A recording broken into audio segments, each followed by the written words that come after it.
Putin faz um pronunciamento à nação em que ele diz que a partir desse momento há uma espécie de mobilização parcial das tropas que vão interferir no conflito com a Ucrânia. Isso com certeza muda o patamar do que vem acontecendo até então.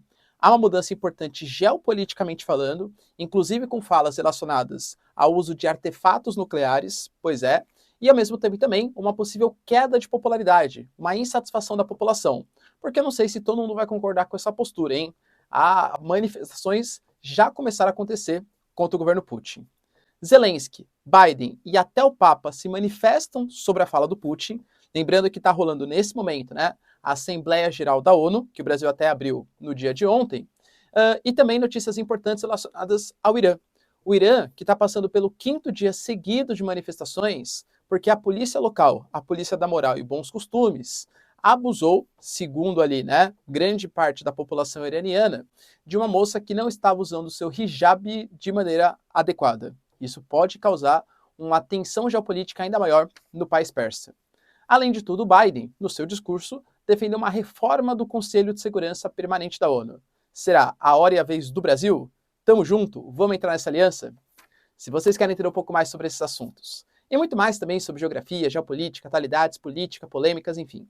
Tudo para você se manter sempre bem atualizado. Já se inscreve no canal, deixa seu like, compartilha esse vídeo, que eu, professor Ricardo, conto muito com a sua ajuda. Belezinha? Pessoal, para quem não sabe, né, sou candidato a deputado estadual pelo estado de São Paulo e tenho propostas bastante relacionadas a investimento maciço em educação, educação de base, participação, por exemplo, da comunidade científica. As universidades têm que participar, sim, do processo de evolução da nossa sociedade, redução dos impostos e geração de emprego, e também pautas relacionadas à segurança pública.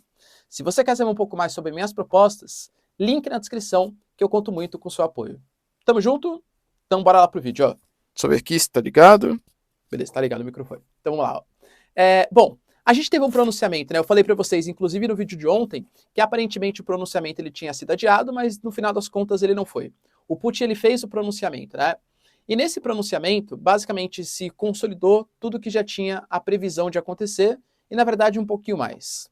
O Putin começou, iniciando o discurso dele, falando o que está acontecendo, segundo a visão russa, claro, do conflito, que eles partiram para cima de Donbás, mas existem movimentos nazistas, né, em todo o território ucraniano, e que, na verdade, a Ucrânia está sendo usada como uma espécie de fantoche por uma proxy war, por uma guerra de procuração. Ou seja, Estados Unidos, os países ocidentais não têm coragem de enfrentar a Rússia e eles sempre quiseram destruir o Império Russo, desde a União Soviética, segundo Putin, até os dias atuais. Principalmente pós anos 2000, quando a Rússia começa a crescer de novo no cenário geopolítico, e a Ucrânia, infelizmente, está sendo usado com massa de manobra, segundo Putin. Inclusive falou que os países ocidentais constantemente ameaçam a própria existência da Rússia com artefatos nucleares. E é por isso que ele também falou, olha, a gente tem, inclusive, muitos desses artefatos muito mais modernos do que existem na OTAN. Quais foram as consequências, né? Ele basicamente mudou o patamar por quê? Até então, quem participava dos conflitos, as tropas, né, que participavam dos conflitos, ou eram grupos paramilitares, por exemplo, o grupo Wagner, que a gente sabe que vem atuando, ou pessoas que se voluntariavam. E aí, claro, né, recebiam treinamento, equipamento, um dinheiro especial, tal, por parte do exército. Agora não. Agora quem vai participar vão ser pessoas que vão ser recrutadas pelo governo Putin. Aparentemente, inicialmente 300 mil, tá? Todos já têm que ter passado em algum momento pelo serviço militar obrigatório, mas podem ser pessoas que estão há 5 anos, 8 anos, 10 anos, 20 anos, por exemplo, longe de um campo de batalha. Então tem que ter um treinamento específico, tem que ter um gasto novamente e tal, né? Por que eu falo que isso é bastante complicado? Primeiro, se a Rússia aparentemente está encontrando algum tipo de dificuldade, pelo menos é o que está sendo demonstrado com essas atitudes mais recentes, de avançar em territórios ucranianos, poxa, as pessoas que se voluntariavam, teoricamente, são pessoas que estão muito mais preparadas, engajadas, etc., para participar desse conflito. Agora, nesse momento, 300 novos mil recrutados.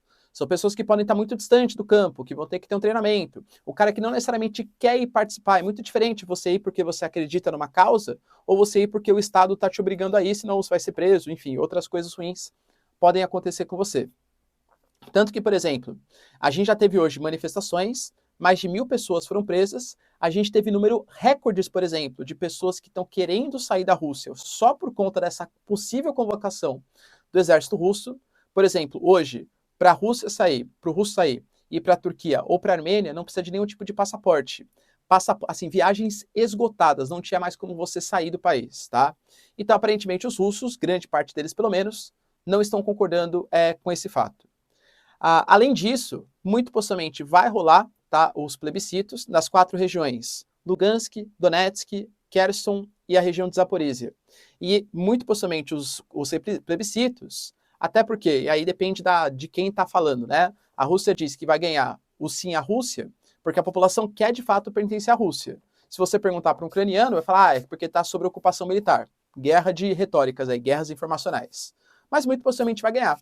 E a Rússia falou que qualquer tipo de ameaça à integridade territorial da Rússia, e esses 4 novos territórios vão ser territórios russos, vai representar uma ameaça à soberania da Rússia. E, portanto, a Rússia não pode aceitar isso, já aceitou muito no passado, segundo Putin. Isso não pode se repetir e vai fazer algum tipo de força militar.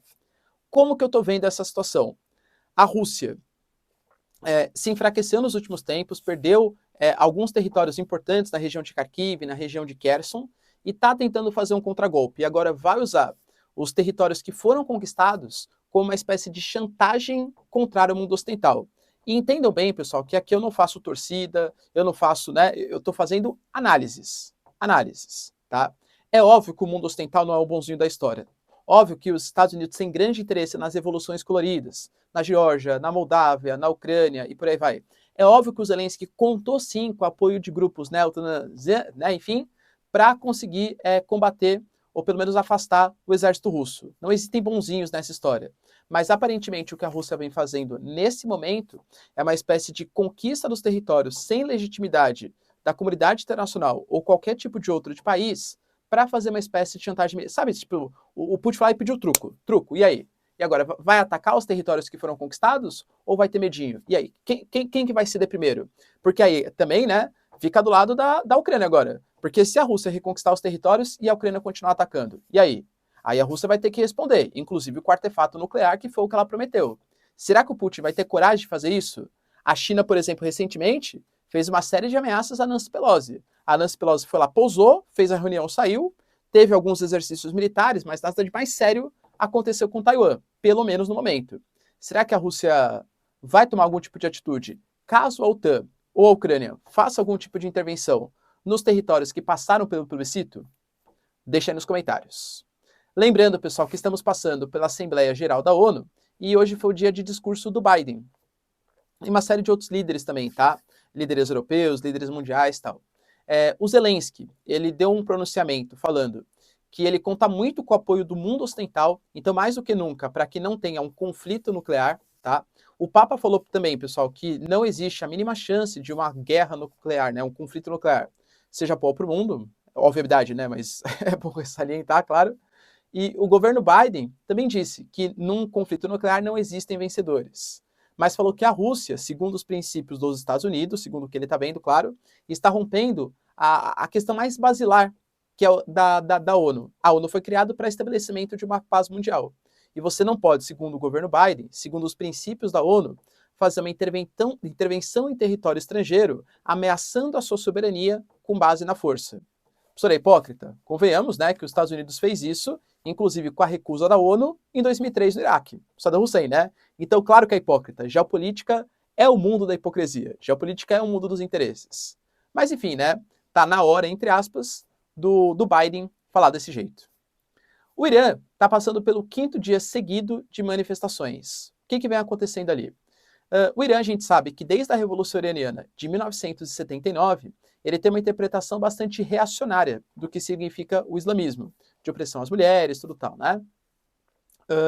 Então, existe, inclusive, dentro da parte militar iraniana, um tipo de polícia chamada de polícia da moral e dos bons costumes. E aí, se você não age de acordo com os princípios da interpretação do que o Irã considera que é o islamismo xiita, você corre risco de ser, inclusive, perseguido. Foi o que aconteceu com uma garota, a chamada Mahsa Amini. Ela foi capturada no dia 13 de setembro e ela chegou ali desmaiando no estabelecimento. Depois de 3 dias, ela acabou falecendo. A grande questão é que parte agora de uma narrativa do setor oficial do governo está alegando que ela morreu por conta de ataques cardíacos, que não teve nada a ver com o tipo de captura e que ela não foi maltratada pelo poderio militar iraniano. Enquanto grande parte da população alega que porque... E aí o que ela estava fazendo? Aparentemente ela estava fazendo o hijab de maneira não adequada, mostrando parte do cabelo e tal. E isso fez com que parte da população, principalmente a população feminina, se revoltasse contra isso. Poxa, o Estado tão autoritário só por conta de um suposto mau uso. E aí mulheres começaram a protestar, alguns homens também, tacaram fogo, manifestaram sem usar nenhum tipo de véu, de hijab, percebe? Então, isso pode fazer com que o Irã, que estava tentando se assentar no ponto de vista geopolítico, né, fazendo acordo com a Rússia, fazendo acordo com a China, e talvez com uma possível possibilidade de fechar um acordo entre Estados Unidos, União Europeia e Irã, para a volta do Irã no mercado mundial e o desbloqueio de 350 bilhões de dólares, isso pode ser cancelado pelas recentes atitudes, pelo desrespeito aos direitos humanos. Novamente, é uma guerra de narrativas, a gente não tem certeza do que aconteceu, mas as manifestações, elas continuam intensas. E para finalizar, pessoal, o Biden, até porque, por conta de toda essa questão da Rússia, a Rússia veta qualquer tipo de resolução contra ela mesma, deu princípios de falar sobre uma reforma do Conselho de Segurança Permanente da ONU, falando que ele apoia, muito possivelmente, o fim do poder de veto e a entrada de novos membros, tanto na parte permanente, hoje conta, né, com 5 países, Estados Unidos, China, Rússia, França e Inglaterra, e 10 rotativos. Segundo ele, seria importante que mais países entrassem, tanto no Conselho Permanente como no Conselho rotativo, que é o que o Brasil está fazendo parte nesse momento. Já existe um grupo chamado de G4 ONU, que inclusive se reuniu hoje, que conta com o Brasil, Índia, Alemanha e Japão, que quer ingressar nessa organização. O problema é que existem rivalidades complicadas entre China e Índia, entre China e Japão. Não sei até que ponto o Brasil ou qualquer outro país vai fazer parte desse conselho, ou se foi só uma retóricazinha ali, um discursozinho do Biden para agradar quem está ouvindo na Assembleia Geral. O que você pensa? Vai ter uma reforma do Conselho de Segurança? Os países que fazem parte vão querer perder o poder e perder o poder de veto? Deixa aí nos comentários, pessoal. Quero saber a sua opinião. No mais, se vocês curtiram o vídeo, tamo junto, beijos, abraços e tchau, tchau.